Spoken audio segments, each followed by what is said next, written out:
Certo. Bom, como vocês podem ver pela luminosidade ambiente, estamos às 13 horas do dia 7 de junho, na tropical metrópole da Luz dos Pinhais, de Curitiba. Bom, vamos à aula, antes de mais nada, mas eu ainda tenho umas coisas para dizer para vocês aqui, deixa eu até anotei aqui. Primeira coisa é a seguinte, semana passada eu usei o StreamYard para fazer essa transmissão, porque facilitava um pouco a vida.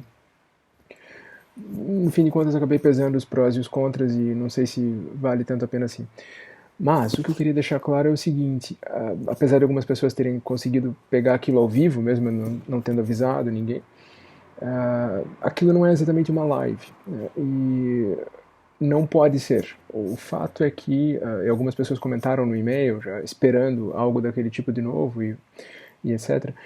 Eu até só preciso dizer para vocês, foi solicitado aos docentes que a gente especificasse nas fichas que a gente enviou como proposta das disciplinas, se as disciplinas seriam integralmente assíncronas, que é o caso dessa. Então, a bem da verdade, eu não posso transformar essa disciplina numa disciplina com uma parte síncrona. Os alunos assinaram o contrato, por assim dizer, com uma disciplina assíncrona. E como existe todo um problema de sobreposição de horários e etc., é desaconselhável que eu fizesse uma transição desse tipo agora. Então, até por isso, inclusive, vou de novo gravar o vídeo simplesmente e subir para o YouTube post-facto. Segunda coisa, pedindo só, comentei com alguns nos e-mails, mas já pedindo aqui no geral, se vocês puderem sempre me enviar o pacote de cada semana, só com o texto daquela semana e num e-mail novo, eu agradeço. Se a gente fica mantendo numa conversa que está vindo desde a primeira semana e fica fazendo o documento crescer, fica menos claro aqui para mim para controlar quem está mandando o que em cada momento. Então, se der para sempre mandar um e-mail novo, começado do zero, toda semana, apenas com o PDF do pacote daquela semana, eu agradeço. Eu sou caótico o suficiente para me confundir sozinho, então agradeço qualquer ajuda. De resto, vamos lá para a página 203, a gente já tinha feito um pedaço considerável dela na aula passada. Não é um trecho particularmente difícil, né? Agora, essas alturas, como eu dizia, a gente já pegou um pouco o embalo da coisa, então anda mais rápido o processo todo. Justamente por isso até eu separei aqui algumas coisas que eu acho que merecem um pouco de discussão mais pontual. Vamos tentar passar um pouco mais rápido pelo resto. Continuo aguardando comentários sobre queremos mais disso, mais daquilo, menos disso, menos daquilo, ou pelo contrário, não está indo legal assim, qualquer coisa. É meio doido ficar sem qualquer tipo de feedback. Então, lá no fórum ou no e-mail, qualquer lugar, a favor, manifestar-se a favor ou contramente. Mas eu acho que agora a gente já pode passar um pouco mais rápido por cima dessas coisas que são mais típicas do estilo do nosso narrador X, a nossa figura narradora, e a gente pode se deter em alguns detalhes, inclusive aquele grande detalhe que já foi discutido no fórum durante a semana, a questão dos planos de saúde, né? Quando a gente chegar lá a gente fala mais sobre isso. Então, estou lá na página 203, naquele momento, depois do parêntese, after some further time had passed. However, depois de mais algum tempo passar, né, depois de passar mais algum tempo, no entanto, and all attempts to discuss the conflict rationally or induce hope to consider even the mere possibility that it was she, not myself, who was in reality asleep when the alleged snoring problem manifested itself led only to a further entrenchment or hardening in her own position, the essence of her position being that I myself was being irrationally stubborn and untrusting of what she could plainly hear with her own 2 ears, I essentially ceased. Then. Por que eu li isso tudo de uma pancada só, né? Porque isso é uma gigantesca suspensão da sintaxe, né? A frase começa dizendo, depois de mais algum tempo ter passado, no entanto, e com todas as tentativas de discutir o conflito, eu essencialmente parei, desisti. Depois de um tempo passado, eu acabei desistindo. Toda aquela interrupção gigantesca vai jogar a gente, tipo, 7 linhas para frente. Não preciso nem comentar a essas alturas que isso é absolutamente necessário. Durante muito tempo, e aqui eu falo lá da metade do século XX, no máximo, né? Havia um pouco ainda essa mentalidade de que certas características do texto podiam ser corrigidas durante o processo de tradução literária, né? Ou seja, coisas do tipo, não, a sintaxe das línguas românicas é mais rígida nas suas determinações e, portanto, nós vamos corrigir o inglês no que ele tenha de muito tosco e muito ogro e vamos deixar a coisa mais transparente para os nossos fins e etc. Isso ia querer dizer mexer na pontuação, isso ia querer dizer mexer na organização sintática do texto, etc. A gente não quer essas coisas nem a pau. Isso aqui é literatura, como eu canso, ou melhor dizendo, não canso de dizer para vocês, a gente sempre está partindo daquele princípio que diz que é mais econômico para o tradutor pensar que tudo aqui no texto foi pensado e foi decidido por motivo artístico e não por submissão a parâmetros em inglês ou qualquer outra coisa. Então a gente faz tudo como está aqui, porque a gente supõe que é o que o autor pensou. A gente supõe que a pessoa não está tomando decisões aqui no ponto morto, na maior parte dos casos. Então, pelo amor de Deus, não vamos corrigir, botar em ordem, esclarecer, deixar mais transparente a sintaxe do Wallace. Ainda mais nesse texto em que esse elemento da complexidade, da enrolação para dizer alguma coisa faz parte significativamente do que se está dizendo. Então, depois de algum tempo passado, no entanto, todas as tentativas de discutir o conflito razoavelmente, de uma maneira racional, racionalmente, se vocês quiserem, ou de induzir a Hope a considerar mesmo, ou até, no mínimo, sequer a mera possibilidade, veja que ele está sendo tentativas de induzi-la a considerar sequer a mera possibilidade. O que está sendo iconizado aqui, né? Se a gente imaginar qual foi a cena que aconteceu com o casal, foi ele dizendo: veja, amor, mas será que talvez, quem sabe, você não pode? Tá. E a narrativa está iconizando essa tentatividade, por assim dizer, essa falta de assertividade de parte dele no seu próprio texto. De novo, a gente precisa reproduzir essas coisas, né? De que fosse ela, ou de que era ela, lembra, em inglês não tem subjuntivo, a gente precisa tomar essa decisão sozinho às vezes, de que era ela e não eu, quem estava, na verdade, dormindo quando o suposto problema de ronco, ou quando o problema com o suposto ronco, esse alleged, entre aspas, desculpa, o snoring, entre aspas, vai ter que estar em um lugar diferente, se manifestava, as tentativas levavam apenas a um further entrenchment. Ela se entrincheirava, a gente até diz isso em português, né? Mas ela, tipo, fincava a pé, né? Ela ficava cada vez mais difícil de se convencer. Dá para escolher como traduzir isso aí. Or hardening in her own position. Ou um endurecimento, um enrijecimento, uma inflexibilidade maior da posição dela. Aí, trecho entre travessões. Já que a essência da sua posição, ou sendo a essência da sua posição, ou sendo a essência da posição dela, o fato de que eu próprio, o fato de que eu mesmo, estava sendo irracionalmente, e aqui a gente precisa retomar, né? Tinha rational lá atrás, vai ter que ter irrational aqui, se você usou razoável lá, vai ter que ser não razoável aqui, vai ter que ser uma retomada. Estava sendo irracionalmente stubborn, teimoso, and untrusting.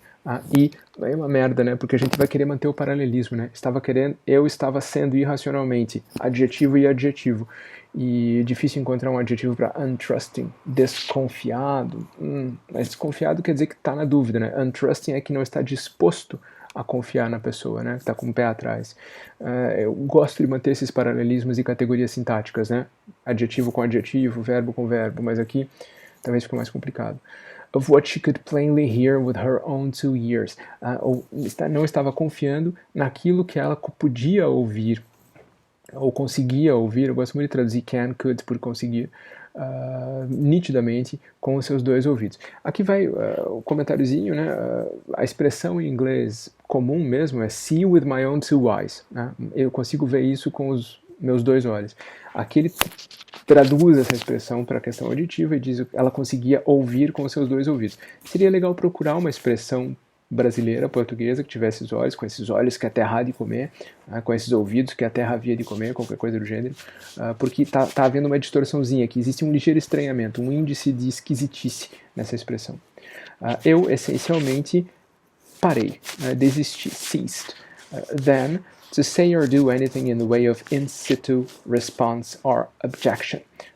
Desistir de dizer ou fazer qualquer coisa in the way of, quer dizer, num espírito de, que consistisse em, que valesse por uma reação, response não é resposta, é uma reação, or objection, ou objeção in situ. Isso é latim, na minha opinião, fica em latim e em português, né? In loco, a gente já até falou disso aqui. When she would suddenly sit violently up in bed across the room, quando ela repentinamente sentava violentamente, dois advérbios seguidos, isso não é muito recomendável estilisticamente nem em inglês, né? Suddenly sit violently up. Mas para português, já falei aqui, os preparadores tendem a não gostar muito, então é bom tentar dar uma quebrada. Na cama, across the room. Chato esse across the para nós, né?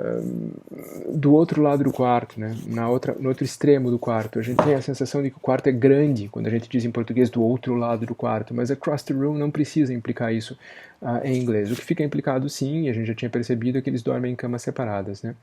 Aí, parêntese, her face often inhuman and spectral.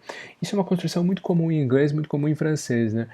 Eu acho que em português a gente precisa de um com, aqui é uma coisa que eu sempre brigo em tradução. A gente diria que ela fez isso com o rosto dessa e daquela maneira, não seu rosto lívido de medo. Com o rosto lívido de medo. Eu gosto muito de usar a preposição aqui. E outra, a gente não usa possessivo com partes do corpo, né? Com seu rosto, eu bati em você com minha mão. Machuquei meu dedo ontem à noite. Tudo muito estranho. Machuquei o dedo, quebrei a cara. Com o rosto often inhuman. Muitas vezes inhuman. Teve gente que traduziu como inumano. Eu não gosto de inumano. Inumano para mim é que nem inapropriado. É a tradução automática de inglês. A gente dizia inadequado nos meus bons tempos. E eu acho que a gente diz desumano, embora desumano em português quer dizer uma outra coisa, né? Tem essa sombra de cruel. Inhuman aqui quer dizer não humano. Talvez não humano até valha melhor como tradução. Então o rosto dela muitas vezes parecia não humano e espectral, in the bedroom's faint light, com a luz fraca do quarto, sob a luz fraca do quarto. Because of the white emollient cream she wore to bed during the cold, dry months of the year. Por causa do creme emoliente. Ladies, talvez alguém me ajude aqui, mas eu não acho que emoliente seja um termo comum para as próprias pessoas que usam os cremes usarem para se referir aos cremes.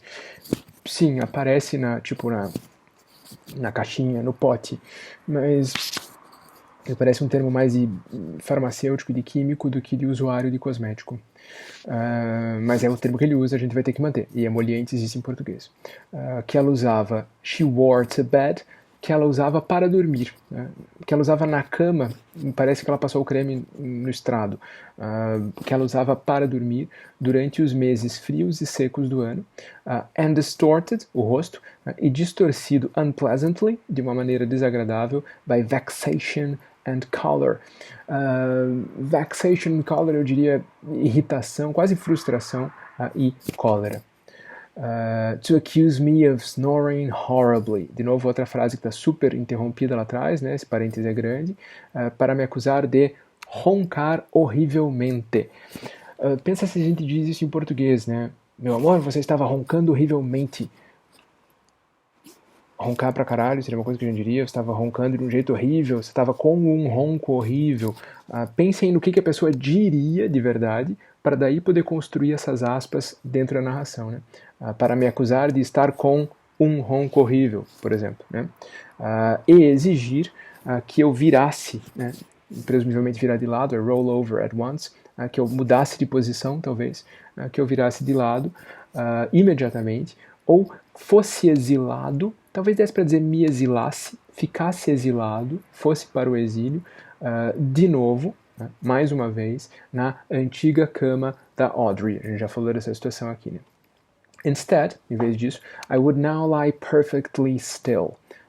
Em vez disso, eu agora ficava deitado, perfeitamente, totalmente, completamente imóvel, calado e sem me mexer. De novo, as repetições dele, né? Still e motionless, né? Querem dizer basicamente a mesma coisa, né? My eyes closed. Como é que a gente traduz isso? De olhos fechados. Com os olhos fechados. Meus olhos fechados, né? Pantomiming a deep sleeping man. O verbo to pantomime, bom, é ridículo dizer que não existe, como sempre, né? Mas Até porque em inglês qualquer coisa que você colocar em posição de verbo vira verbo. Mas pantomimando, talvez fosse o caso de criar um verbo mesmo, né? De exagerar um pouco. Esse verbo é estranho em inglês. Então, pantomimando a deeply sleeping man. Um homem num sono profundo. Mas vejam, um homem num sono profundo é prosaico, né? A man in a deep sleep, em inglês. A deeply sleeping man é um homem profundamente adormecido. Um profundamente adormecido homem, na verdade, né? Talvez valha a pena dar uma ligeira trabalhada nessa expressão para ela ficar um pouco mais diferentinha. Um homem profundamente adormecido, who could not hear or in any way acknowledge her, que não podia ouvi-la e nem acknowledge her é muito ruim. Tipo, reconhecer que ela estava ali, né? Dar pela presença dela, qualquer coisa assim. De novo, tô aqui dando traduções horrorosas para dar conta da semântica, vocês se viram com o transformar em algo bonitinho. Until eventually her pleas and vituperations trailed drowsily off and she would settle back with a deep and pointed sigh.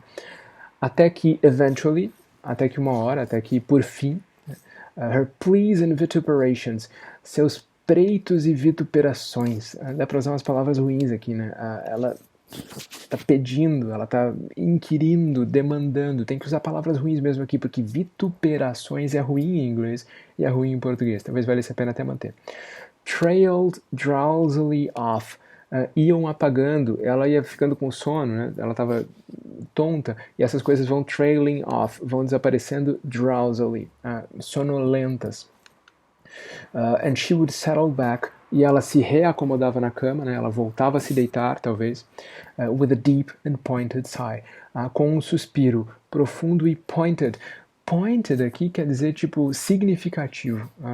Aquele suspiro que você quer que a outra pessoa ouça, sabe? Tipo, with a deep and pointed sigh.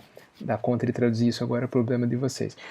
Pequeno comentário aqui para falar do conto, né? A gente fica falando só da tradução, mas eu estava comentando com a Sandra aqui de manhã, enquanto preparava essa aula.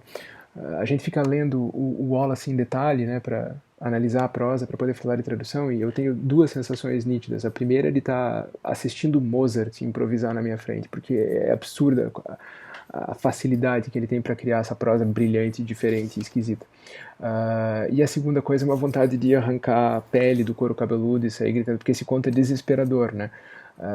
Esse casal tá preso numa coisa que é pior que o mundo beckettiano, né? Ela acha que ele tá dormindo, ele acha que ela tá dormindo, agora ele tá fingindo que tá dormindo para escapar da acusação dela de que ele estava dormindo quando ele tá acordado, e ela estava dormindo, na verdade, e está acordada agora reclamando enquanto ele finge que dorme. É absolutamente desesperador. Para quem já leu mais Wallace, é absolutamente típico também da produção dele. Então agora aqui o deep and pointed sigh. Then I would continue to lie supine and motionless in my pale blue flannel. Então eu continuava deitado supine, de costas, ele já disse que é assim que ele dorme. Eu deixaria supino, até agora em tempos de comentários de UTI, de Covid, todo mundo está mais familiarizado com supinado, pronado, mesmo quem não é puxador de ferro em academia. And motionless, favor repetir o que você usou lá atrás, imóvel, sem me mover, o que quer que seja. In my pale blue flannel or acetate sleepwear. Ele não diz PJs, pajamas, ele diz my sleepwear. Parece uma vendedora de shopping falando, né? Como dizer isso, né? Minha roupa de dormir. Não sei se vocês encontrarem mais alguma coisa, não lembro de uma solução agora nas traduções de vocês. Vale a pena pensar. The pale blue flannel. E é interessante que, como ele dá dois tecidos, de novo a árvorezinha, né? Pale blue, azul claro. Flannel or acetate. Parece que as duas seriam azul clarinho, né? Parece que ele tem essa preferência por isso. Então, de repente, no português seria legal jogar a cor para trás, né? Meu pijama, minha roupa de dormir de flanela ou xiriri, azul claro. Por que xiriri? Porque acetate é ruim de traduzir. É uma fibra sintética, acho que a mais comum no meu mundo, na minha infância, era rayon. Mas eu não sei se isso ainda existe ou se vende, especialmente quem faria um pijama de rayon. Still and silent as a tomb. Imóvel e calado como um túmulo. A gente diz isso também em português, né? Veja aqui de novo, tanto still quanto silent já foram usados, favor repetir exatamente os mesmos que você usou lá atrás. Waiting silently, de novo silent.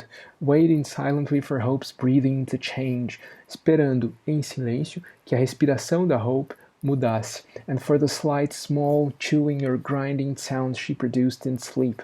Esperando a mudança da respiração e os pequenos sons de mastigação ou de rilhar de dentes. Um grinding sound é o som de ralar os dentes um no outro. Como é que traduz isso? Enjoado, né? Ranger, a gente fala normalmente. Os sons que ela produzia ao dormir, por favor, não no sono, né? Que ela produzia quando dormia, para indicar, que indicavam que ela tinha caído no sono de novo, que ela tinha pegado no sono de novo. Mesmo então, no entanto, mesmo nesses momentos, no entanto, às vezes ela now once again bolts awake. E ele vai para o presente. Isso é muito estranho, é outro desses índices de estranhamento, né?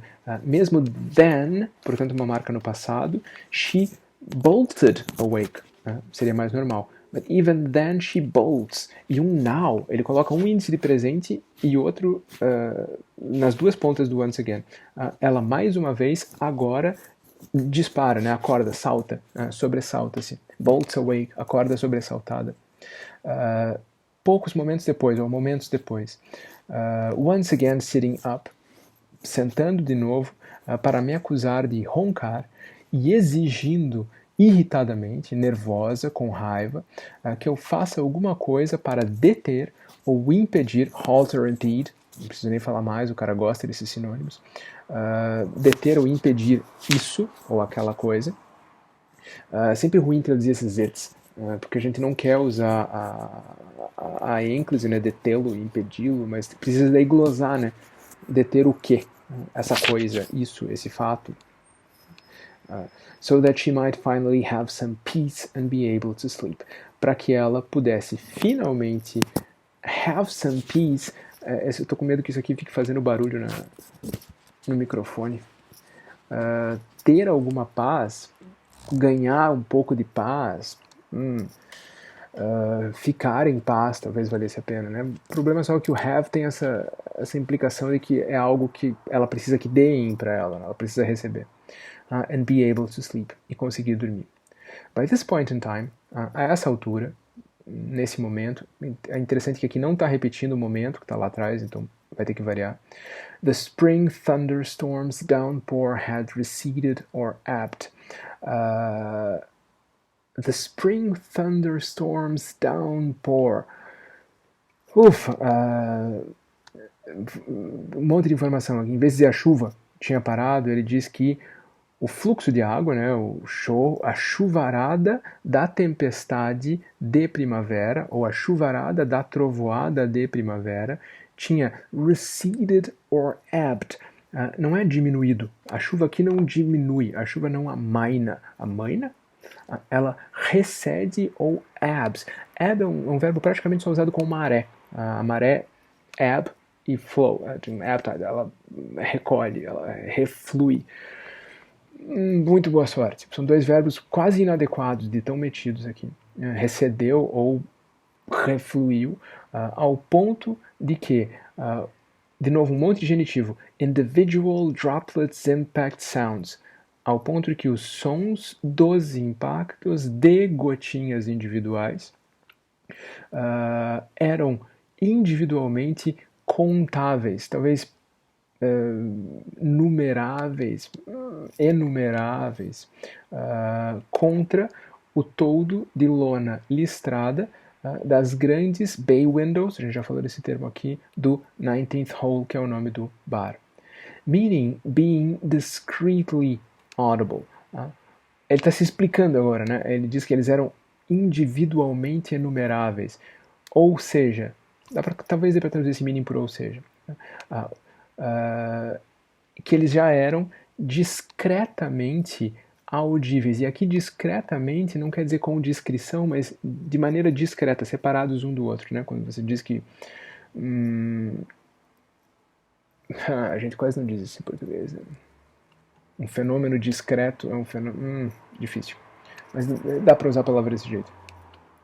Mas, in some, em suma mesmo, dá para dizer, se vocês quiserem se manter bem próximos, arrítmicos.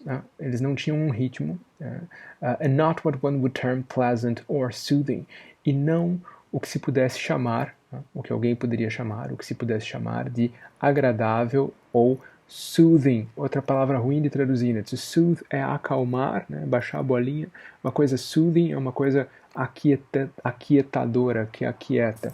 Muito boa sorte para traduzir. The larger drops sounded almost eerie. As gotas maiores soavam quase, ou tinham um som quase eerie. Outra palavra ruim de traduzir. Estranho, esquisito, mas tem aqui um subtonzinho quase de sobrenatural, né? Uma coisa eerie, uma coisa estranhona. As it were, por assim dizer. Ele continua tomando cuidado, tentando relativizar o que ele está dizendo. Almost brutal in their impact's force. Quase brutais na força do seu impacto. Dentro, ou lá dentro, eu diria, Hope's father was leaning back and slightly to the side in his heavy captain's chair. O pai de Hope estava recostado, reclinado para trás e ligeiramente para um lado, ou para o lado, em sua pesada cadeira de capitão. Chair não parece, mas é uma palavra que a gente vive tropeçando quando traduz, porque pode ser poltrona. Nesse caso, uma captain chair, joga no Google isso, é um tipo de cadeira. Então, seria uma cadeira. E eu acho que a gente tem que deixar a cadeira de capitão, entre aspas. Não lembro de a gente ter um nome específico para esse tipo de móvel em português. Running the fine cigar over his upper lip. Rodando, ou rolando, ou enrolando, como vocês quiserem, o fine cigar, o charuto fino. Foda que fino parece querer dizer o diâmetro, né? O charuto requintado, mas acho que fino rola aqui. No seu lábio superior, in order to savor the aroma, para sentir o aroma, para aproveitar. Savor é muito foda, né? Para enjoy, né?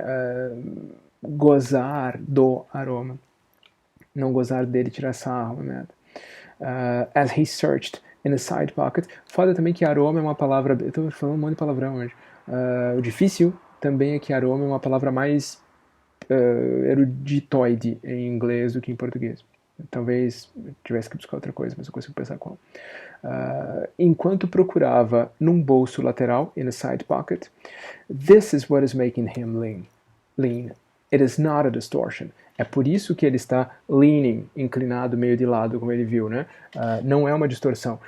A pessoa está se explicando para essa pessoa que ouve, e é uma coisa muito interessante pensar agora aqui, né? A gente sempre se perguntou quem que está falando, mas a gente tem que se perguntar também para quem que essa pessoa está falando essas coisas, para quem que esse texto está sendo posto.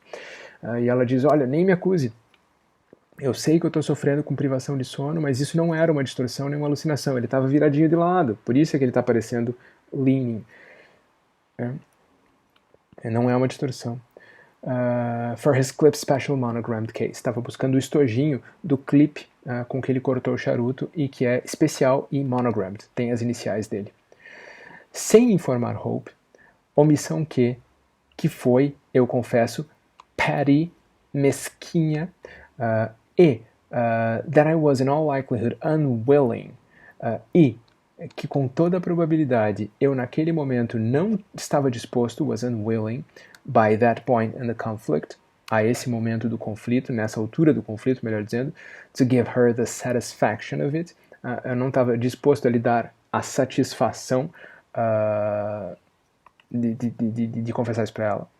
Eu, durante meu exame físico anual, a gente diria check-up, né? Engraçado, em português a gente diria uma palavra em inglês. Durante meu exame físico anual, requested a referral from our PPO's Health Plan's primary care physician. A questão básica é a seguinte, ele está no que a gente chamaria aqui de um clínico geral. Um primary care physician é basicamente um clínico geral, é a pessoa que faz o primeiro trato com o paciente, e depois pode dar uma referral, pode dar uma requisição, a gente diria, para ele ir para um especialista. A gente talvez dissesse pedir uma indicação, né? Fosse mais fácil, pedir uma indicação do meu clínico geral to one of the plans, para um dos médicos do plano. Tá? O problema aqui, como a gente já viu lá no fórum, é esse PPO, que é um tipo específico de plano de saúde. A discussão por lá já comeu solta, as pessoas já entenderam qual é a distinção entre PPO e HMO, na verdade é HMO ou HPO? HMO. Na medida em que eles mesmos possam entender, mas se trata de uma distinção entre tipos de plano de saúde. E aí a discussão lá dentro foi a mais interessante, a que realmente se devia ter. Porque o problema é o seguinte, primeiro, não existe uma biunivocidade. Se, tipo, um modelo de plano fosse oposto ao outro e os dois fossem correspondentes a modelos de plano de saúde que também são opostos entre si da mesma maneira no português do Brasil, no Brasil, maravilha, a gente traduz A por A e B por B. No entanto, a questão aqui é que a gente não tem a mesma estrutura de plano de saúde dos americanos, diga-se de passagem, graças a Deus. E, como alguém apontou também, muito provavelmente a maior parte dos leitores americanos também não vai entender o que é esse PPO. Esse PPO aqui está funcionando mais como um índice de... É que nem quando uma pessoa usa uma palavra metida que ela sabe que ninguém vai conhecer, mas é só como marca de distinção, de que ela conhece aquele vocabulário específico. O narrador provavelmente está usando desse jeito e o autor provavelmente está usando desse jeito, sobre a especificação, para deixar muito com cara de inteligente. Vale lembrar, como também foi lembrado no fórum, que ele, o Randall, trabalha com isso e a Hope não. E o fato de que a coisa está usada meio confusamente aqui continua mantendo a nossa ambiguidade sobre quem é que, afinal de contas, está narrando esse conto. Vale lembrar que ninguém diria isso aqui nesses termos, né? Tenta fazer isso de trás para frente, né? A referral from o que? O médico clínico geral do nosso plano de saúde do PPO, PPO's Health Plan's Primary Care Physician. Quase não faz sentido. Então, como traduzir? Vários caminhos. Dá para deixar esse PPO, e nessa construção esquisita, né, o clínico geral do nosso plano de saúde do PPO, ou do plano de saúde do nosso PPO, talvez fosse melhor. E dane-se, e você está contando que o leitor original também não entenderia, que portanto não é pecado que o nosso não entenda. Dá para buscar uma tentativa de equivalência em português, muito boa sorte, e dá para simplesmente colocar uma coisa muito vaga, aqui, do tipo da nossa seguradora, ou da nossa provedora de serviços, como eu acho que também foi mencionado lá no fórum. Nenhuma solução é correta, todas elas têm suas vantagens, todas elas têm suas partes boas e más. Para um dos, e aí vem o Ear, Nose and Throat Specialists. Alguém comentou lá, se o cara é da área de plano de saúde, por que ele não disse otorrinolaringologista de uma vez? Os americanos quase nunca dizem isso. O mais normal para um americano mesmo é dizer Ear, Nose and Throat ou ENT. Não EN and T, como o Randall vai dizer aqui para frente, mas ENT. Exatamente como eles vão chamar a obstetra de OBGYN. Eles normalmente usam essas siglas de uma maneira mais fácil. Então, aqui isso não é estranho. É bem normal. Assim como seria normal para nós colocar otorrino aqui nesse lugar. Talvez não otorrinolaringologista, porque talvez fosse específico demais, mas otorrino, que é a palavra que a gente normalmente usa.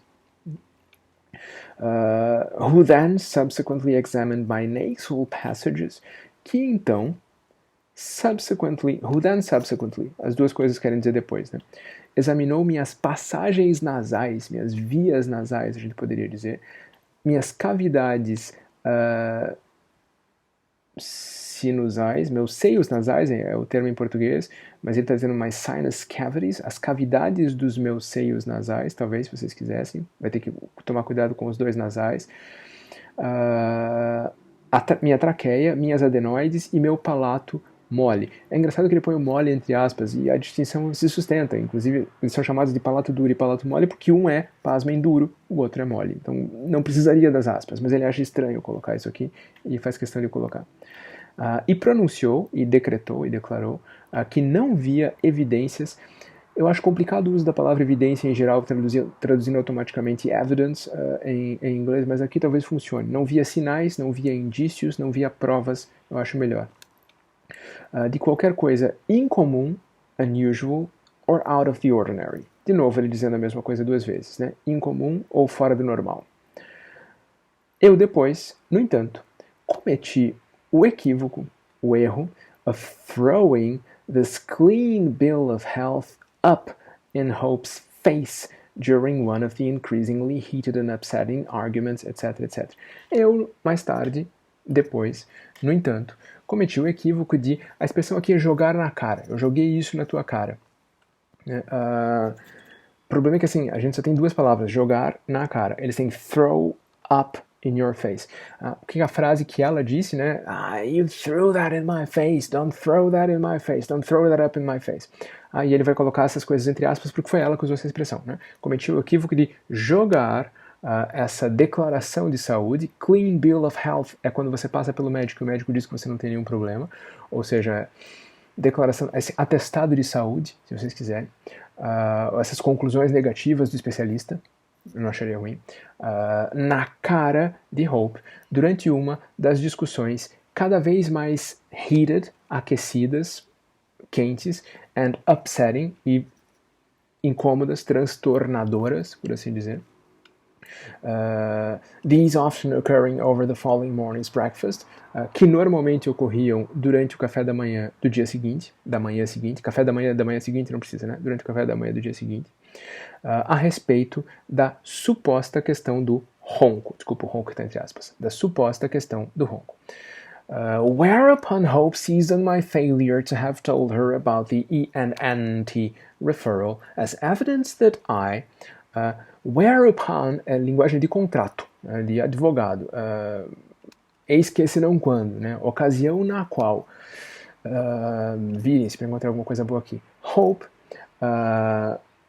usou my failure to have told her, usou o fato de eu não ter lhe contado da consulta ou da indicação do otorrino como prova de que eu, e aí tem um trecho, ilustra bem aquilo que a gente está falando, tá tudo entre aspas, né? I knew the snoring was real. Qual foi a frase que ela disse para ele, né? Isso é prova that you know the snoring is real. Know, com a letra O, the snoring is real. Na hora de citar, ele está sendo extremamente escrupuloso. Ele está dizendo, ela disse exatamente as seguintes palavras, entre aspas. Só que ele tem que trocar o O por um E, para colocar na deixis da narrativa. Ela disse que sabia, e ela disse que sabia que o ronco era.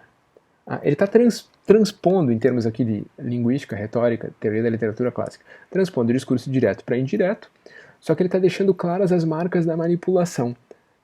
É tipo, eu sei que você mentiu.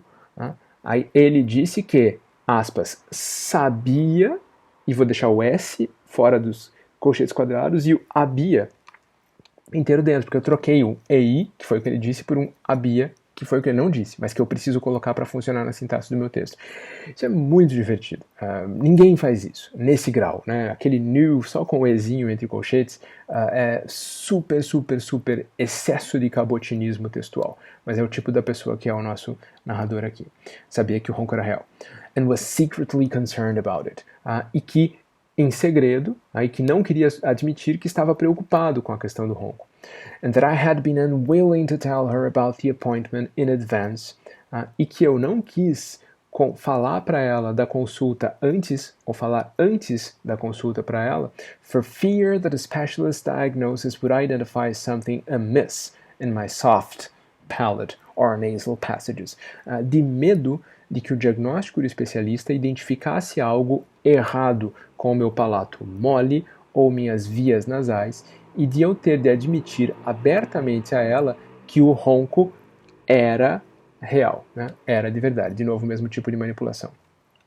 And that all of my accusations that she was asleep and simply dreaming, that I was snoring, e que todas as minhas acusações de que ela estava dormindo e simplesmente sonhando que eu estava roncando, tinham sido meramente so much self-serving denial. So much aqui é quase redundante do merely. Tinham sido meramente nada mais que. Se alguém quiser pôr meramente nada mais que, eu não vou meu pôr. Self-serving denial, ou seja, uma negação egoísta, né, que serve a ele mesmo, egoísta nesse sentido, e uma projeção do problema sobre a vítima, ou sobre a sua vítima, the victim of it, referring to, of course, herself, referindo-se, é claro, a si própria, como vítima. De novo, sintaxe, problemas de tradução ok, em termos de conto e da situação desse casal, de novo, vontade de arrancar a pele da testa, né? O cara vai lá e diz, olha, eu não tenho nenhum problema que me cause ronco. Ela diz, O fato de você ter ido ao médico é prova de que você tinha medo de que tivesse um problema. E, portanto, quando você não tem certeza da tua posição, quando na verdade o atestado dele está dizendo que não há razão para ele ter medo da posição. É completamente infernal. Essas pessoas nunca vão sair dessa queda de braço.